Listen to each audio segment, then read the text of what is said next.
आज ही दोन जी उलोवपां जाली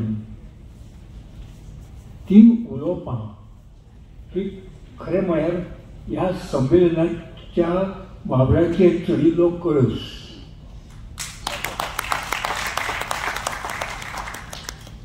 विचार करूंक लावपाक सारकी.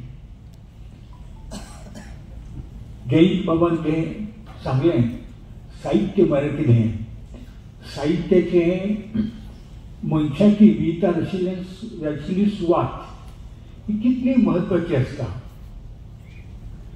हें आमकां समजना. वाचन हें कितलें म्हत्वाचें आसता हें ताणें अचूकपणान सांगलें. खरें म्हळ्यार हांगा जे कांय तरणे कवी लेखक आसा तांणी खऱ्यांनीच विचार करचो.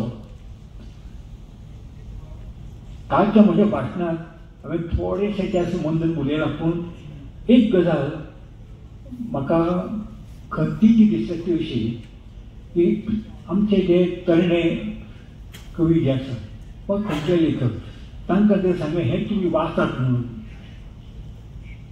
तांची एक पेटंट जाप आसता, वाचूंक जाय कित्याक. आपणें जर वाचत जाल्यार आपणें कितें बरयलें आसा तें वाचतात ताजो वायट परिणाम जातलो.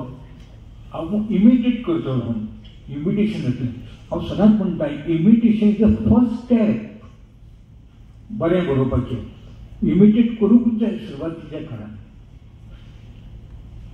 म्हाका दिसता की आमच्या नव्या कवींनी, कथाकारांनी, कादंबरीकारांनी वेगवेगळे तरेचें साहित्य वाचचें आनी मुख्य म्हणटा तें कान आनी दोळे उक्ते धरून समाजा कडेन पळोवपाचें.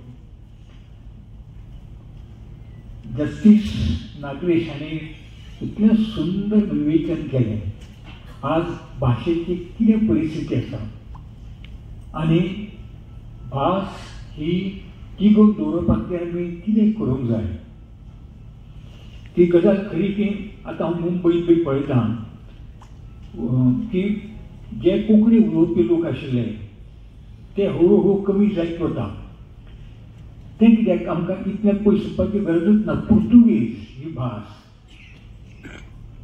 4.5 वर्सां पुर्तुगेजांनी गोंयचें राज्य केलें. ती भास गोंय मुक्ती उपरांत हळू ना जायत कित्याक गेली.